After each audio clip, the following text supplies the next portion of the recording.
माँ तू सबसे प्यारी है, माँ तू जग में न्यारी है।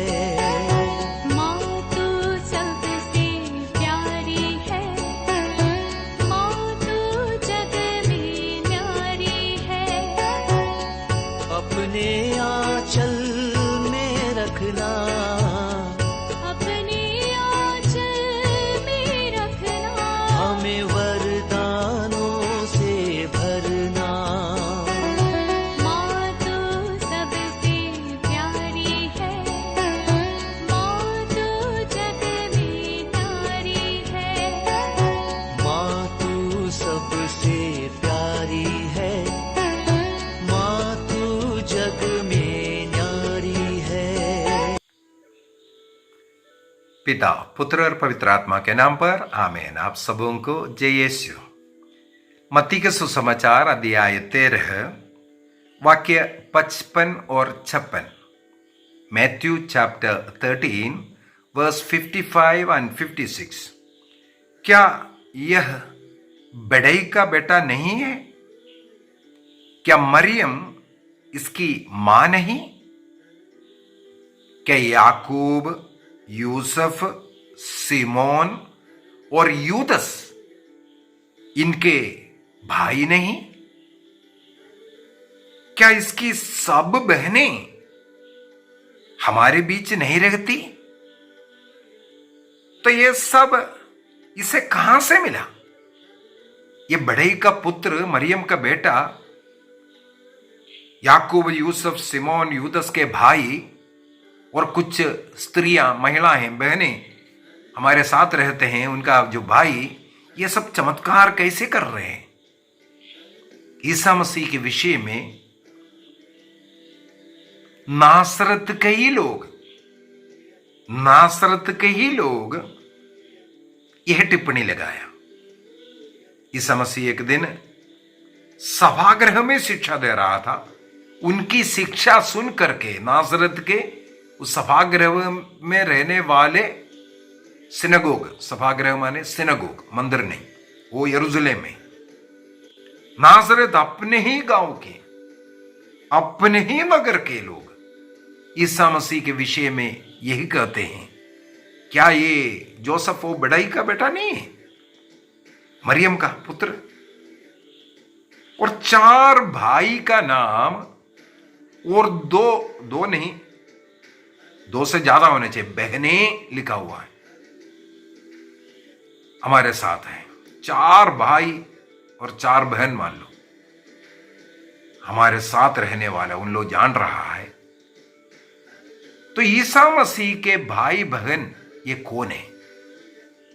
पेंटेकोस्टल कलीसिया माता मरियम के पुत्र पुत्रियों के रूप में इनको बताता है, क्योंकि यहां पर लिखा हुआ है, नाम सहित लिखा है, इनका भाई है, इनका बहन है। क्या मरियम को और भी संतान हुआ है? इसके लिए एक और शब्द इन लोग उठाते हैं, उसको भी पढ़ना जरूरी है। मत्ती के सुसमाचार उसके अध्याय 1 वाक्य 24 और 25। Matthew chapter 1 verse 24 and 25। Yusuf नींद से उठकर प्रभु के दूत की आज्ञानुसार अपनी पत्नी को अपने यहां ले आया। वाक्य 25। यूसुफ का उससे, मरियम से, तब तक संसर्ग नहीं हुआ जब तक उसने पुत्र प्रसव नहीं किया, और यूसुफ ने उसका नाम ईसा रखा। इसका मतलब ईसा मसीह का जन्म तक यूसुफ का मरियम के साथ कोई संसर्ग नहीं हुआ। ये वाक्य 25 में संत मत्ती लिखते हैं। क्या इसका अर्थ है? इसका क्या अर्थ है? इसका क्या ये अर्थ है,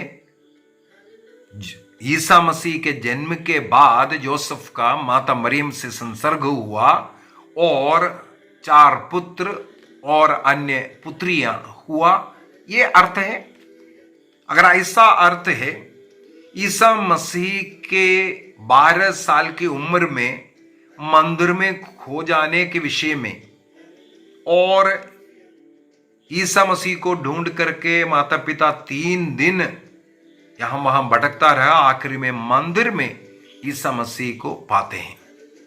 क्या वहां पर हम लोग किसी बच्चे के विषय में लिखा है, पढ़ा है, या कहीं अन्य जगहों पर माता मरियम गर्भवती थी या वो पुत्र प्रसव किया, कहीं लिखा है? हाँ, कुछ और जगह पर है। ईसा मसीह एक घर में जब वचन सुना रहे थे, बैठे हुए थे, उनके शिष्यों ने बोला, आपका माँ और भाई बहनें आए हुए हैं, आपको पुकार रहा है। वो अंदर आने के लिए जगह नहीं था, इसलिए वहां से खबर मिला, कौन आए हैं? ईसा मसीह के माँ और उनके भाई बहनें। तब वहां पर ईसा मसीह पूछे, कौन है मेरा माँ, कौन है मेरा बहन, आपको मालूम है? ये है, ये बोल करके उनके बगल में बैठने वालों को दिखा करके कहा, जो ईश्वर का वचन सुनते हैं, उसके अनुसार जीवन जीते हैं, वो मेरा माँ है, मेरा भाई है, मेरा बहन है। यहां पर भी कई लोग टिप्पणी करते हैं, देखो माता मरियम अपने बच्चों के साथ अपने भाई से मिलने, बेटे से मिलने के लिए आए थे। इसलिए हम लोगों को इसको थोड़ा मनन चिंतन करने की भी जरूरत है। मैं इसके ऊपर मेरे विचार में यही सब्जेक्ट में 2 क्लास इसके पूर्व में भी डाल चुका हूं, आप लोग वो भी देख लेना, वो विस्तार रूप से। आज मैं छोटा सा एक क्लास लूंगा। सबसे पहले ये जो 4 भाई लोग हैं, इसके विषय में थोड़ा सा हम लोग देखेंगे। यदि गलातियों का पत्र उसके अध्याय 1 वाक्य 18 से 20 तक पढ़ेंगे। गैलाटियंस चैप्टर 1 वर्स 18 to 20 पढ़ना चाहूंगा। वहां पर लिखा हुआ है, संत पौलुस एक साक्ष्य देता हुआ, वाक्य 18 से 20 तक, मैं 3 वर्ष बाद कैफस से अर्थात पेतरुस से मिलने यरूशलेम गया और उनके साथ 15 दिन रहा। यरूशलेम जाकर के पेतरुस चर्च का मुखिया, कलीसिया का मुखिया, संत पापा के अधिकार में जो बैठने वाला, ईश्वर से अधिकार प्राप्त व्यक्ति, वो यरूशलेम उस समय पर सेंटर था। वहां पर पेतरुस था, उनसे मिलने के लिए संत पौलुस पहुंचा, 15 दिन उनके साथ रहा। बोलते हैं वाक्य 19 में, प्रभु के भाई, देखो ईसा मसीह के भाई का नाम यहां पर भी आ रहा है, प्रभु के भाई याकूब को छोड़कर मेरी भेंट अन्य प्रेरितों में किसी से नहीं हुई। यहां पर लिखा हुआ है 4 भाइयों के नाम में हम लोगों को मिला था, एक याकूब भी था। वो याकूब के विषय में संत पौलुस यहां बताते हैं, प्रभु के भाई याकूब को छोड़कर मेरी भेंट अन्य प्रेरितों में किसी से नहीं हुई। अर्थात ये जो याकूब है वो प्रेरित है, 12 चेलों में एक है। अभी हम लोगों को थोड़ा ढूंढना है, क्या 12 चेलों में याकूब नाम है कि नहीं? जी हां, यदि हम लोग मत्ती के सुसमाचार अध्याय 10 वाक्य 2 और 3 को पढ़ेंगे, मैथ्यू चैप्टर 10 वर्स 2 and 3 को पढ़ेंगे, वहां पर हमें 2 याकूब मिलेगा। सबसे पहला याकूब है जबदी का पुत्र याकूब और उसका भाई योहन, तो जबदी है उस याकूब का पापा। दूसरा याकूब आपको मिलेगा अल्फई के पुत्र याकूब एवं तदेउस। ये तदेउस कौन है? यूदस, वो भी नाम है। तो यूदस, तदेउस और अल्फई के पुत्र याकूब। तो यहां पर 2 याकूब हमें मिला। उनमें एक याकूब है जबदी का पुत्र है, दूसरा याकूब है अल्फई का पुत्र है। तो यहां पर इन दोनों में हमें यह नहीं मिलता है कि जोसेफ का पुत्र याकूब नहीं मिला। अर्थात ईसा मसीह के 12 चेलों में 2 याकूब जरूर है, वो ये जोसेफ का पुत्र नहीं है। अभी एक और अध्याय में मैं लेके जाना चाहूंगा, वो मत्ती के सुसमाचार में जाएंगे। मत्ती के सुसमाचार अध्याय 57 वाक्य, अध्याय 27 वाक्य 56, यस 27 का 56। वहां पर क्या मिलते हैं, उनमें जो ईसा मसीह के जो क्रूस के पास जो खड़े लोग, उनमें से कुछ जो महिलाएं कर करके बोल रहा है, बहुत से नारियां दूर देख खड़े होकर देख रहे थे, कुछ लोगों का नाम ले रहा है। उनमें मरियम मगदलीना, एक मरियम मगदलीना का मरियम, दूसरा देखो यहां पर भी है, याकूब और यूसुफ की माता मरियम है। एक मरियम का नाम है याकूब और यूसुफ की माता। और ईसा मसीह के भाई बहनों के नाम में भी हमको मिल रहा है, याकूब नाम भी है, जोसेफ नाम भी है। यहां पर भी एक मरियम है ऐसा नाम का। यीशु की मां मरियम के विषय में नहीं बोल रहे, ये याकूब और यूसुफ की मरियम। और दूसरा है एक और है महिला का नाम है वो जबदी की पुत्रों की। वहां पर भी हम लोगों ने मनन चिंतन किया, जबदी के पुत्र याकूब और योहन, उनकी मां भी यहां पर है करके। यदि हम लोग मार्कुस का सुसमाचार को पढ़ेंगे, मार्कुस का सुसमाचार अध्याय 15 के अंदर, यहां पर भी हम लोगों को इसी प्रकार का कुछ मिल रहा है। मार्कुस का सुसमाचार उसके अध्याय 15 वाक्य 40, मार्क चैप्टर 15 वर्स 40। वहां कुछ नारियां भी दूर खड़े होकर के देख रहे थे, उनमें से मरियम मगदलीना, देखो यहां पर भी मार्कुस भी बोल रहा है। दूसरा क्या लिखा है, छोटे याकूब और यूसुफ की मां मरियम, देखो यहां पर भी वो मरियम का नाम आया जो याकूब और जोसेफ का। और दूसरा लिखा है सलोमी। सलोमी कौन हो गया, इसका मतलब सलोमी ये नाम जो लिया हुआ है ये जबदी के पत्नी का नाम, जबदी का जो पुत्र है, जो याकूब और योहन का है ना, वहां पर, क्योंकि मत्ती के सुसमाचार में हमें मिला था, यहां पर उनका नाम भी मिल गया। तो इस प्रकार ये जो लिखा हुआ है ये यूसुफ और याकूब है, और एक याकूब और योहन है। इस प्रकार का जो बच्चों का माँ का नाम भी हमें यहाँ पर, ये जो सलोमी है उनका भी, सलोमी का नाम मैंने पढ़ा है, मरियम सलोमी है उनका नाम। और दूसरा एक मरियम है, मरियम मगदलीना। इसका मतलब उस समय पर अनेकों मरियम था। ये जो बाइबल में पूछने का मरियम का बेटा है वो भी सही बात है, बढ़ई का बेटा, क्योंकि वे लोग सब बढ़ई का काम करता था, वो भी सही था।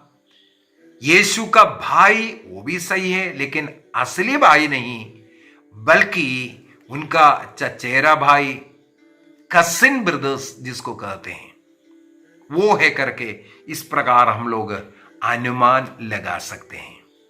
ईसा मसीह का सहा भाई माता मरियम के बच्चे ये कभी हो नहीं सकता। क्या कारण है उसका भी एक प्रूफ मैं आपको देता हूं।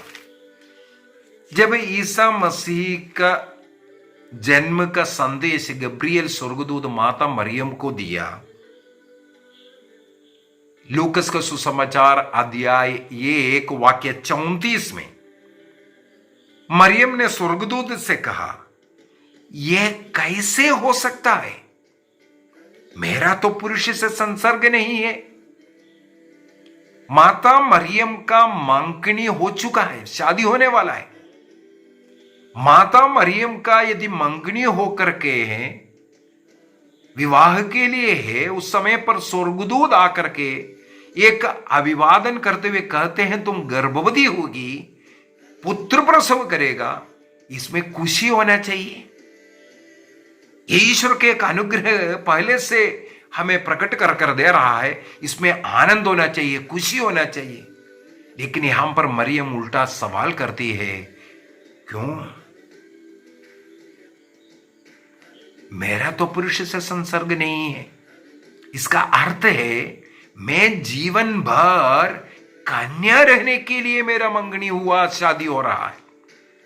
ये जानने के लिए हम लोगों को कुरिन्थियों का पहला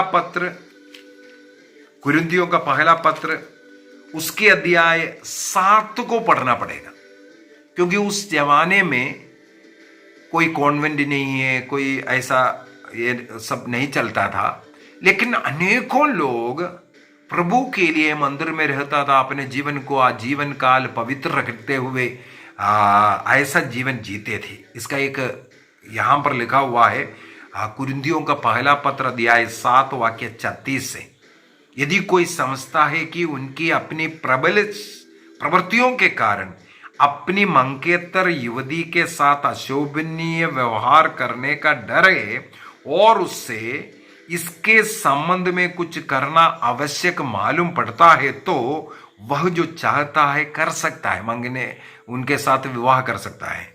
हाँ, या आगे लिखा ही है, वे विवाह करे, क्योंकि पाप करने से अच्छा है विवाह कर करके एक साथ रह लो, इसमें कोई पाप नहीं है। विवाह करना, वैवाहिक जीवन के अंदर स्त्री पुरुष एक साथ रहना कोई पाप नहीं है, वो अपवित्रता नहीं है, वे भी पवित्र जीवन जी रहा है। इसके बाद किंतु वाक्य 37, किंतु जिसका मन सुदृढ़ है, जो किसी भी तरह बाध्य नहीं है कि अपनी इच्छा के अनुसार चलने का वो अधिकारी है, यदि वह अपने मन में यह संकल्प किया है कि वह अपने मंगेतर युवती का कुंवारापन सुरक्षित रखेगा, तो वह अच्छा करता है।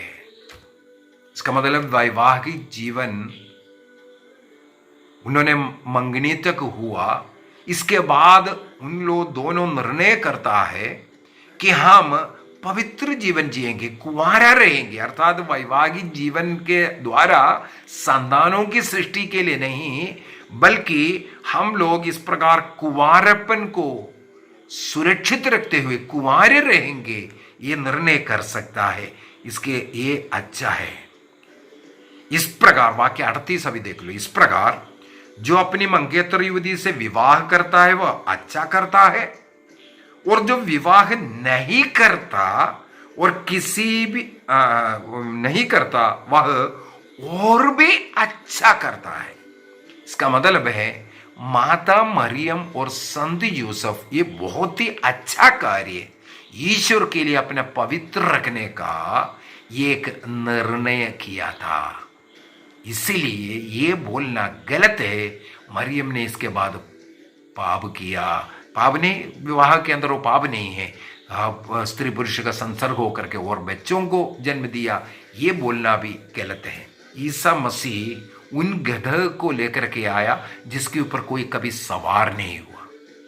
यदि ऐसे उसके ऊपर ईसा मसीह सवार किया, इसके बाद उस गधे के ऊपर कभी किसी व्यक्ति सवार नहीं होंगे। ईसा मसीह के लिए ऐसे एक कब्र चुना जिस कब्र में किसी को उससे पहले दफनाया नहीं था। क्या उस ईसा मसीह को दफनाने के बाद उस कब्र में कोई अन्य लोगों को दफनाएगा? ईसा मसीह यदि माता मरियम को चुना, एक कन्या को चुना जन्म लेने के लिए, उस कन्या फिर से गर्भवती होकर के प्रसव किया, ये बोलना उनका अपमान है, ईश्वर का अपमान है, ईश्वर का निंदा है। माता मरियम का तो है ही, लेकिन ईश्वर निंदा का पाप वे लोग करते हैं। जैसे यरूशलेम मंदिर का एक फाटक बंद दिखाई दे, इसराइल ने पूछा क्यों ये बंद है, तो स्वर्गदूत कहते हैं ये फाटक हमेशा के लिए बंद रखा जाएगा, क्योंकि इससे होकर के विश्वमंडल के ईश्वर प्रवेश किया, इसलिए हमेशा के लिए बंद रखेगा। पुराना विधान का ये कथन किसके लिए? यह माता मरियम के उस विशुद्धि के लिए, उनके कन्यत्व को दिखाने के लिए। वो मंदिर माता मरियम, उनके कन्यत्व, वहां से होकर ईश्वर प्रवेश किया था। और उस द्वार को, उस जगह को दोबारा कोई इस्तेमाल नहीं कर सकता, इसलिए वो हमेशा के लिए बंद रखा जाएगा, ये लिखा है। इसलिए ये जो बाइबल के अंदर माता मरियम का बच्चे के रूप में हो या ईसा मसीह के भाई बहन के रूप में हो, जो लिखा हुआ है उनका असली बच्चा नहीं है। माता मरियम के बच्चा जैसे नहीं लिखा हुआ, लेकिन ईसा मसीह के भाई और बहन आए हैं, ये लिखा हुआ है। ये उनके कजिन ब्रदर्स के, सिस्टर्स के विषय में लिखा है। इसलिए कभी भी मरियम और प्रसव किया उनका बच्चा है बोल करके ईश्वर का अपमान नहीं करना। मरियम को पवित्र मानिए, इसमें हमारा कल्याण है। शैतान के साथ मिल करके उनका अपमान मत कीजिए। जीवन के अंत तक वह कन्या रही, ये कलीसिया घोषित किया हुआ है। आइए आंखें बंद करें, हमें इसको स्वीकार करें। माता मरियम के समान हमें भी पवित्र रहने की कृपा मिले। शुद्धता मरियम से हम सीखेंगे। ईश्वर पवित्र है, इसी प्रकार सबों को पवित्रता के लिए बुलाया है। निर्णय कीजिए। विशेष रूप से मैं सब युवक युवतियों को समर्पित करता हूं, माता मरियम के उस निष्कलंक हृदय में, उनके उस कन्यत्व के पुण्य फलों के द्वारा ईश्वर ने उनके कन्यत्व को भंग नहीं किया। प्रभु ईसा मसीह उनके गर्भ में जाते वक्त या वापस आते वक्त उनके कन्यत्व को भंग नहीं किया। हम आगे एक क्लास में क्या मां मरियम कन्या है इसके विषय में अलग से मनन चिंतन करेंगे। आइए हम भी ईसा मसीह का संतान है।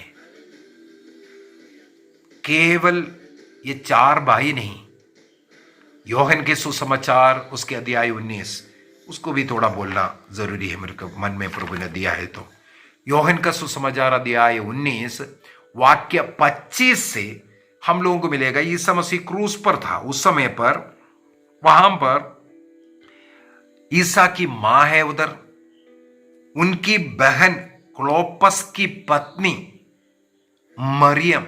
देखो यहां पर क्लोपस का नाम जो यम्माउस जाने वाला 2 शिष्यों के विषय में लिखा हुआ लूकस के सुसमाचार अध्याय 24 में, वहां पर उस एक शिष्य का नाम क्लोपस है लिखा, क्योंकि उनका पत्नी का नाम यहां लिखा है मरियम। और मरियम मगदलेना वहां पर खड़ी थी। यहां पर भी कुछ मरियम का नाम है। आगे बढ़ते हैं। ईसा ने अपनी माता को उनके पास खड़े उस शिष्य को जिसे वह प्यार करते थे, ईसा मसीह जिसको प्यार करते हैं, उसको खड़ा देखा। इसके बाद अपनी माता से कहते हैं, बतरे यह आपका पुत्र है। ईसा मसीह बोल रहे हैं आपका पुत्र है। इसका मतलब माता मरियम ने क्या प्रसव किया था? और उस पुत्र से भी कहते हैं तुम्हारी माता है। क्या माता मरियम ने उनका प्रसव किया था? ईसा मसीह जिसको प्यार करते हैं, वे सबके सब उस मां का संतान है। स्वीकार कीजिए, मां मरियम का अपमान नहीं करेंगे। जैसे क्रूस पर से आखिरी इच्छा प्रभु का यही था, मरने वालों का आखिरी इच्छा, यह तुम्हारी मां है। यूहन्ना ने तब से उनको अपने यहां ले लिया, अपने मां के रूप में। यदि अन्य भाई बहन होते ईसा मसीह को इस प्रकार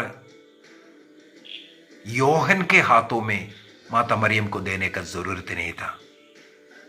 जबदी का पुत्र यूहन्ना है। जबदी के पुत्र यूहन्ना के हाथ में मां मरियम को देने का अर्थ ही ये हुआ, ईसा मसीह को अन्य कोई भाई बहन नहीं था। मां मरियम का इस संसार के आखिरी जीवन तक इस यूहन्ना के साथ रहा। सबसे पहले यरूशलेम में रहा, इसके बाद जाकर के एफेसुस में जाकर के रहा। कहीं भी अन्य भाइयों का नाम नहीं लिखा हुआ। इसलिए हम निर्णय करें, इस प्रकार का अपमान की बातें सुन करके उसमें विश्वास नहीं करेंगे। ऐसे मेंढकों का आवाज, जिसे हम लोगों ने प्रकाशना ग्रंथ के अंदर मनन चिंतन किया, इनको मिलने वाला दंड नजदीक है। इनका मन परिवर्तन के लिए हम प्रार्थना करें। यदि ये मेरे क्लास सुन करके यदि किसी भाई का मन में ऐसा विचार आ जाए, मैं प्रभु को धन्यवाद दूंगा। जैसे कुछ क्लास डाला था, एक प्रोटेस्टेंट भाई ने कुछ स्वीकार कर करके लिखा, जैसे संत पापा के टोपी में ये नहीं लिखा हुआ है, वो स्वीकार कर रहा है, वो समझ लिया है। इस प्रकार अनेकों लोगों का आंखें खुले, स्वीकार कर पाए। धन्यवाद यीशु, धन्यवाद मां मरियम। पिता, पुत्र और पवित्र आत्मा के नाम पर आमीन। जय यीशु।